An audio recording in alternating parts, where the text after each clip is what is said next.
교재 103페이지를 제가 읽겠습니다. 8장은 신부의 아쉬움으로 시작합니다. 안타까운 시절이 다 지나고 이제야 마음껏 사랑할 수 있으니 신부는 예루살렘 처녀들에게 방해하지 말아달라고 부탁합니다. 신부는 신랑에게 사랑을 묘사하며 사랑의 성실을 요구합니다. 신부의 오빠들은 여러 고민을 하지만 신부는 오빠들을 안심시키며 자신이 아름답게 성장했음을 강조합니다. 게다가 신부는 신랑에게 자기의 포도밭이 있다고 밝히고 어떻게 관리를 해야 할 것인지를 말합니다. 신랑은 신부를 소개하고 싶은 마음을 표현하고 신부는 사랑하는 이가 빨리 오기를 학수고대하며 말씀을 마칩니다. 오늘은 아가서의 마지막 장입니다. 오늘 말씀도 솔로몬과 여인이 함께 누리는 사랑으로 풍성합니다. 이 사랑으로 우리가 하나님과 교제하는 아침 되기를 간절히 바랍니다. 1절에서부터 4절까지 여인은 솔로몬이 자신의 친오빠였으면 좋겠다라는 고백을 합니다. 두 가지 이유가 있지요. 먼저 1절에서는 내가 밖에서 너를 만나서 입을 맞추어도 나를 업신여길 자가 없었을 것이라고 이야기를 합니다. 술람미 여인의 마음은 지금 솔로몬 왕으로 가득 채워져 있습니다. 솔로몬 왕 말고 다른 것은 생각이 나지도 않아요. 근데 솔로몬과 같이 거닐고 싶은데 밖에서는 애정 행각을 할 수 없잖아요. 그 시대에 남녀가 밖에서 애정 행각하는 것은 엄격하게 금지되어 있었습니다. 그런데 솔로몬이 차라리 내 오빠였다면 내가 애정을 표현하고 사랑을 표현해도 무엇이라고 할 사람이 없었을 것이니, 나를 업신여길 사람이 없었을 것이니 솔로몬이 차라리 나의 오빠였으면 좋겠다라고 이야기를 합니다. 여러분, 이 사랑이 어떤 사랑이지요? 내가 하나님으로 인하여, 예수 그리스도로 인하여 온통 내 마음이 가득 채워져서 어디를 가든지 누구와 있든지 예수 그리스도만이 생각나는 바로 그러한 사랑입니다. 누구와 있든지 예수님이 보이고 누구와 있든지 예수님의 사랑이 느껴지는 그 지극한 사랑의 상태가 바로 여인이 솔로몬과 누리고 있는 사랑의 상태인 것이죠. 그리고 여인은 또 솔로몬이 오빠였으면 좋겠다라고 말하는 이유 한 가지를 더 이야기합니다. 2절과 3절인데요. 만약 솔로몬이 오빠였으면 솔로몬을 더 빨리 만날 수 있었을 텐데 라고 하는 것이죠. 솔로몬이 오빠였으면 내 어머니 집에서 어릴 때부터 같이 자라고 나는 성류로 시중을 들었을 텐데 하는 이야기입니다. 이런 고백 저도 참 많이 들어봤습니다. 우리 권사님들, 내가 더 젊었을 때 예수님 만났으면 좋았을 텐데, 그럼 더 많이 예수님 사랑했을 텐데, 더 많이 예수님 봉사했을 텐데 하는 말씀 종종 하시곤 하시지요. 사람들 사이에서 오직 예수님만을 생각하며 또 예수님을 더 빨리 만났으면 하고 아쉬워하고 애달파하는 마음, 여러분, 이 마음이 어떤 마음이지요? 예수님을 향한 지극한 사랑의 마음입니다. 예수님의 사랑이 내 마음 가운데 점여들어서 예수님으로 생각하고 예수님으로 느끼는, 예수님만이 생각나는 그런 지극한 사랑의 상태에 술람미 여인이 있는 것입니다. 5절에서는 합창단원들이 노래합니다. 그의 사랑하는 자를 의지하고 거친 들에서 올라오는 여자가 누구인가? 그의 사랑하는 자를 의지한다라는 말은 자기 자신의 사랑하는 자에게 기대고 있다라는 것을 의미하지요. 여인이 올라오는 거친 들은 문자 그대로 광야입니다. 광야는요, 여러분, 본디 고난의 상징입니다. 어려움과 아픔과 괴로움의 상징이지요. 그런데도 여인은 오히려 광야에서 올라오면서 행복해하고 있습니다. 그 이유가 무엇입니까? 비록 광야에 있지만 그 광야에 내가 의지하는 분 솔로몬과 함께 있기 때문입니다. 여러분, 어떤 이들은 내 삶이 지금은 너무 고단해서 하나님을 찾을 수 없다라고 이야기를 합니다. 내가 조금 사정이 나아지면, 지금 이 문제가 너무나 힘든데 이 문제만 해결하고 나면 그때는 제가 하나님께 나아가 보려고요 하고 이야기합니다. 그런데요, 사랑하는 여러분, 내 인생이 고난이 해결되고 나서야 행복해질 수 있다면 하나님은 그 사람에게 무슨 의미가 있는 것일까요? 아무 의미도 없는 것일 겁니다. 고난이 있음에도 불구하고 하나님께서 나와 함께 계심으로 말미암아 그 고난 중에도 하나님을 의지할 수 있음으로 말미암아 힘과 능력과 행복을 얻을 때 그 사랑은 진실한 사랑임이 증명되는 것이지요. 고난 가운데에도 하나님께서 나와 함께 하신다는 그 분명한 사실로 말미암아 행복할 수 있는 것이 참된 신앙입니다. 5절 후반부에서 여인은 이렇게 이야기합니다. 솔로몬을 낳은 사과나무에서 내가 너를 깨웠다 하고 노래합니다. 아가서 2장 3절에서 여인은 이미 사과나무를 솔로몬에 비교한 적이 있지요. 사과나무에 두 가지 특징이 있었습니다. 무엇과 무엇이었냐면 사과나무는 그늘을 제공하여 주고 또 사과나무는 열매를 제공하여 주죠. 그와 마찬가지로 우리의 주 되신 예수 그리스도께서도 우리에게 쉼을 제공해 주시고 열매, 그러니까 힘을 제공해 주십니다. 그리하여 우리는 예수 그리스도께로 나아갈 때마다 쉼을 얻고 힘을 얻죠. 그런데 여기서는 특별히 솔로몬을 낳은 사과나무라고 이야기합니다. 우리가 지금 찾지는 않겠지만 요한계시록 12장을 보면 거기에서 해를 옷처럼 입은 여인이 등장합니다. 그 여인이 아이를 낳는데 많은 학자들은 이것을 어떻게 해석하냐면 교회가 그리스도를 낳은 것으로 해석합니다. 그러니까 여인이 솔로몬을 낳은 사과나무라는 것은 신약을 읽은 눈으로 우리가 이 대목을 살펴보면 교회를 의미하는구나 라고 생각하게 되지요. 그러니까 사과나무에서 솔로몬을 깨웠다라는 말을 우리는 어떻게 읽을 수 있냐면 교회에서 하나님을 찾았구나, 교회에서 하나님을 구하고 바라고 있구나 라고 생각해 볼 수 있겠습니다. 특별히 여기에서 내가 너를 깨웠다라고 이야기하지요. 사랑하는 여러분, 제자들이 폭풍우 가운데 있을 때에 예수님께서는 배 안에서 뭐하고 계셨습니까? 주무시고 계셨습니다. 그런데 폭풍우가 닥치니까 제자들은 어떻게 하죠? 예수님을 흔들어서 예수님을 깨웁니다. 그리고 예수님께서 일어나시면 무엇이라고 말씀하시냐면 폭풍우야 잠잠하라, 바람아 잠잠하라, 풍랑아 잠잠하라 라고 이야기하시면서 폭풍우를 잠재우십니다. 여러분, 예수 그리스도께서 우리 안에 이미 계십니다. 우리 삶 가운데 풍랑이 닥칠 때, 폭풍우와 어려움이 닥칠 때 우리가 해야 할 것은 무엇입니까? 우리 가운데 이미 계신 예수 그리스도를 신뢰하고 그분을 기도로 깨우는 것입니다. 예수님께서는 우리에게 필요한 것이 무엇인지 이미 아시지요. 그럼에도 불구하고 예수님께서는 우리가 예수님 앞으로 나오길 바라시며 기도하길 바라십니다. 그리고 우리가 기도의 수단으로 예수님을 흔들어 깨울 때에 예수님은 일어나셔서 풍랑을 잠재우시며 우리를 평강의 바다로, 평강의 육지로 이끌어 주실 것입니다. 이제 6절부터는 솔로몬의 사랑을 경험한 여인의 고백입니다. 아가서의 중심이자 결론이자 또 핵심이라고 할 수 있겠지요. 먼저 여인은 이렇게 이야기합니다. 너는 나를 도장같이 마음에 품고 도장같이 팔에 두라. 도장, 이것은 무엇이냐면 도장이 찍히는 것마다 내 것이다 라는 소유의 증명수단입니다. 인생에서 가장 중요한 결정은 다 도장을 통해서 이루어지죠. 여인은 이처럼 중요한 도장처럼 자신을 마음에 품고 또 팔에 두라, 능력의 근원으로 써라 라고 이야기합니다. 예수님의 심장 깊숙한 곳에 내가 있기를 원하고 예수님께서 능력을 사용하시는 곳마다 내가 사용되길 원하는 그 마음이라고 할 수 있겠습니다. 이 고백은요, 솔로몬의 고백이 아니라 여인의 간청입니다. 그렇기 때문에 더욱 놀랍습니다. 내가 가는 곳마다 주님 나를 따라와 주세요. 주님, 내가 가는 곳마다 주님께서 내 뒤에서 나를 뒷받침해 주세요 하는 기도가 아닙니다. 오히려 무엇이냐면요, 주님께서 가는 곳마다 내가 있게 하여 주시옵소서, 주님께서 행하시는 것마다 제가 동참하게 하여 주시옵소서 하는 고백입니다. 사랑하는 여러분, 우선순위가 너무 다른 겁니다. 여인은 지금 자신의 삶의 목적을 이루기 위하여 왕을 이용하려는 것이 아니에요. 도리어 왕과 그저 동행하길 원하는 마음을 고백합니다. 여인은 여러 차례 사랑 경험을 통해 왕을 수단으로 삼아서 자신의 요구를 이루려는 그런 삶의 태도와 작별하였습니다. 오히려 왕, 그분 자신을 누리면서 왕이 자신을 이끄는 곳에 자신이 있는 것이 가장 큰 행복이 있는 것을 깨닫고 경험하고 고백하고 있는 것이죠. 어떻게 이런 사랑을 고백하게 되었을까요? 계속해서 여인은 고백합니다. 내가 경험한 사랑은 무엇과 같냐면 죽음같이 강하고, 내가 경험한 왕의 사랑은 죽음같이 강하더라 라는 것입니다.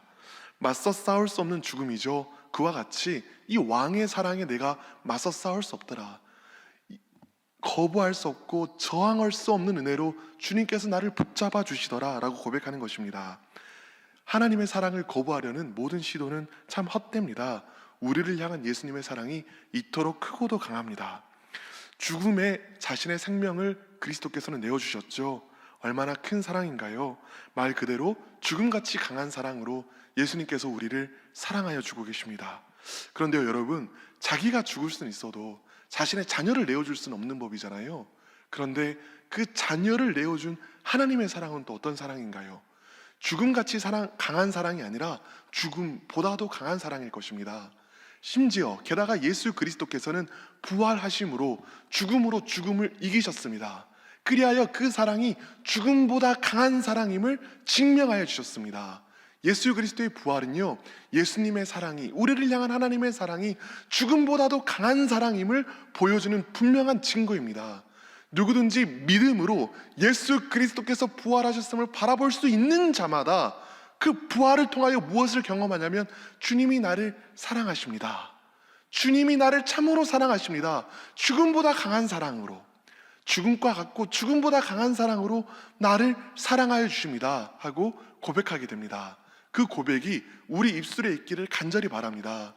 예수 그리스도께서 나를 위하여 십자가에 못 박혀 죽으셨을 뿐만 아니라 그리고 죽음으로 죽음을 이기시고 부활하셨음을 본 자들만이 이렇게 고백할 수 있습니다.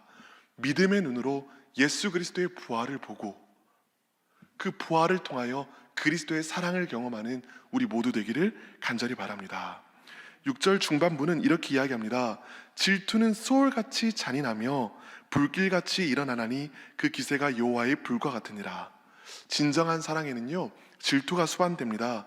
질투하지 않는 것은 사랑이 아니지요. 흔히 내가 가진 것을 빼앗기려 할 때 생기는 마음을 질투라고 하고 내 것이 아닌 것에 대하여 생기는 마음을 시기라고 이야기하기도 합니다. 모든 것이 하나님의 것이니 하나님은 참으로 질투라 이름하는 질투의 하나님이신 것이 마땅하지요. 그런데 이 하나님의 질투가 성경에서 특별히 폭발한 사건이 있습니다. 무엇입니까? 비느하스 사건입니다. 출애굽 시기에 광야에서 하나님의 임재 앞에서 행음한 이스라엘 백성들을 비느하스는 창으로 꿰뚫었습니다. 비느하스는 이 일로 하나님의 칭찬을 받고 이스라엘을 향한 하나님의 진노를 잠재웠지요. 왜 칭찬을 받았죠? 그리고 왜 하나님의 진노가 잠재워졌죠? 하나님의 질투하시는 사랑을 알았기 때문입니다. 우리가 하나님보다 사랑하는 것을 향한 하나님의 마음, 그것을 하나님의 질투라 합니다. 하나님보다 사랑하는 것이 우리 마음 가운데 있다면 우리 마음속 비느하스를 일깨워서 속히 없애야겠습니다. 하나님만을 사랑하는 우리 마음 되도록 우리 마음을 이끌어 가야겠습니다. 이 말씀을 통해서 오랫동안 제기되어 온 질문 하나가 답변됩니다. 어떤 질문이냐면요, 하나님은 사랑의 하나님이신데 왜 심판하지 않으시죠? 하는 질문입니다. 그 질문에 대한 답변은 이것입니다. 하나님이 사랑이시기 때문입니다. 사랑이시기에 사랑이 아닌 것에는 진노하시는 것이죠. 진노하지 않는다면, 질투하지 않는다면 그것은 사랑이 아닙니다. 사랑의 질투는 수월같이 잔인하며 불길같이 일어납니다. 이 대목에서 우리는 마지막 심판에 있을 하나님의 사랑을 생각해 보게 됩니다. 예수 그리스도의 십자가를 믿는 믿음으로 부활하신 그리스도를 믿음의 눈으로 바라보고 그 사랑을 나의 사랑으로 삼지 못한 모든 사람에게는 질투의 불길이 있을 것입니다. 7절에서 사람이 그의 온 가산을 다 주고 사랑과 바꾸려 할지라도 오히려 멸시를 받으리라 하고 이야기합니다. 사랑은 돈 주고 살 수도 없고 거래할 수도 없다는 것이죠. 그래서 복음의 초청은 무엇이냐면 이사야 55장 1절이 말한 것처럼 너희는 값없이 와서 먹으라 라는 것에 있습니다. 하나님의 사랑은요, 거래로 사는 것이 아닙니다. 하나님의 사랑은 그저 받는 것입니다. 모든 것이 하나님의 것이기에 우리가 하나님께 드릴 수 있는 것이 없습니다. 하나님의 사랑을 거래로 사려는 사람들은 스스로를 높이고 있는 것이지요. 그것이 내 행위든 선한 삶이든 돈이든 봉사든 무엇이든 그것을 근거로 하나님과 거래하려는 자들은 그 교만함 때문에 다 심판 아래 놓이게 될 것입니다. 그렇다면 어떻게 해야 하나님의 사랑을 얻습니까? 낮아져야 합니다. 하나님의 사랑을 가장 낮아진 곳에서 구걸하는 것입니다. 내가 자격이 없다는 것을 알고 그럼에도 불구하고 나를 사랑해 주시는 그 하나님의 사랑을 근거로 삼아 하나님의 사랑을 구걸하는 자들은 하나님의 값없는 사랑을 경험하게 될 것입니다. 그리하여 여러분, 첫 번째 기도 제목입니다. 하나님의 불같은 사랑을 그저 받아 누리게 하소서. 하나님의 불같은 사랑을 그저 받아 누리게 하소서. 8절과 9절은 관점을 변화시켜 솔로몬을 만나기 이전의 상황에서 여인들이 오빠를 어떻게 대했는지를 회상합니다. 오빠들은 여인에게 성벽을 세우며 망대를 세울 것이라고 이야기했죠. 아무나 들어오지 못하고 아무나 침범하지 못하도록 여인의 정절을 지키도록 돕겠다는 것입니다. 하나님의 질투하시는 마음을 알기 때문에 그 고백을 하게 되는 것이죠. 그리고 여인은 이어지는 절에서 이렇게 고백합니다. 나는 성벽이요 내 유방은 망대 같으니 그러므로 나는 그가 보기에 화평을 얻은 자 같구나. 자신은 아무나 침범하지 못할 성벽이고 아무나 오르지 못할 높은 망대가 되었다는 것이죠. 우리는 이미 앞에서 하나님의 질투하시는 사랑이 어떤 사랑인지를 살펴보았습니다. 그 질투하시는 맹렬한 사랑을 얻기에 흡족하고 아름다운 여인이 되었다는 것입니다. 여인은 자신의 남편만 사랑하는 사랑을 통해 진정하고 온전한 화평, 샬롬을 얻었습니다. 우리 역시 우리 삶에서 하나님만을 바라고 갈망함으로써 내 삶에 주님께서 질투하실 모든 것을 없앰으로써 주께서 주시는 화평을 누려야겠습니다. 그러므로 두 번째 기도 제목입니다. 거룩함으로 질투하시는 하나님과 화평을 누리는 자가 되게 하소서. 거룩함으로 질투하시는 하나님과 화평을 누리는 자가 되게 하소서. 11절에서요 솔로몬은 바알아몬에 있는 포도원이 있고 자신은 소작인들을 통해서 은천을 받는다고 말합니다. 그리고 12절에서 여인은 이렇게 고백합니다. 솔로몬, 너는 천을 얻겠고 열매를 지키는 자도 200을 얻으려니와 내게 속한 내 포도원은 내 앞에 있구나. 이게 무슨 말입니까? 솔로몬은 소작인들로부터 은천을 받고 그리고 소작농들은 그 대가로서 은 200을 받는다는 거예요. 그런데 그 이후에 이어지는 여인의 고백이 매우 놀랍습니다. 내게 속한 내 포도원은 어디에 있구나? 내 앞에 있구나. 내 앞에 지금 누구랑 대화하고 있죠? 솔로몬과 대화하고 있습니다. 그러니까 내게 속한 내 포도원이 누구라는 이야기입니까? 솔로몬 당신이라는 이야기입니다. 솔로몬 안에 모든 풍요가 있고 나는 솔로몬의 아내가 됨으로써 그 모든 풍요가 또한 내 것이 되었다라는 고백인 것이죠. 사랑하는 여러분, 이 고백이 우리의 고백입니다. 예수 그리스도 안에 모든 풍요가 있습니다. 그리고 우리는 풍요하신 그리스도를 신뢰하며 그분과 동행합니다. 예수 그리스도께서 나의 공급자가 되시기에 우리는 우리의 삶을 예수 그리스도께 내어 맡길 수 있습니다. 예수님께서는요 공중에 나는 새를 하나님께서 먹이시고 또한 들풀도 솔로몬의 모든 영광보다 아름다운 백합화처럼 입히신다고 말씀하신 이후에 이렇게 이야기하셨습니다. 그러므로 염려하여 이르기를 무엇을 먹을까 무엇을 마실까 무엇을 입을까 하지 말라. 그런즉 너희는 먼저 그의 나라와 그의 의를 구하라. 그리하면 이 모든 것을 너희에게 더하시리라. 먼저 그의 나라와 그의 의를 구하라를 오늘 아가서 표현으로 이렇게 바꿔볼 수 있겠습니다. 솔로몬을 내 포도원 삼으라. 예수 그리스도를 내 포도원 삼으라. 그리하면 이 모든 것을 너에게 더하시리라. 그렇습니다, 여러분. 예수 그리스도가 우리의 포도원 되십니다. 예수 그리스도를 의지하고 예수 그리스도를 신뢰하는 자는 포도원으로부터 나는 열매로 충만함을 누리게 될 것입니다. 우리 삶의 모든 필요와 우리 삶의 모든 염려를 예수 그리스도께 내어 던져버리고 그리스도께서 주시는 평강과 희락으로 가득한 우리 모두 되기를 간절히 바랍니다. 마지막 기도 제목입니다. 모든 것 되시는 그리스도를 얻게 하소서. 모든 것 되시는 그리스도를 얻게 하소서. 이제 다음 세 가지 기도 제목으로 함께 기도하겠습니다. 첫 번째 기도 제목은 하나님의 불같은 사랑을 그저 받아 누리게 하소서. 두 번째 기도 제목은 거룩함으로 질투하시는 하나님과 화평을 누리는 자가 되게 하소서.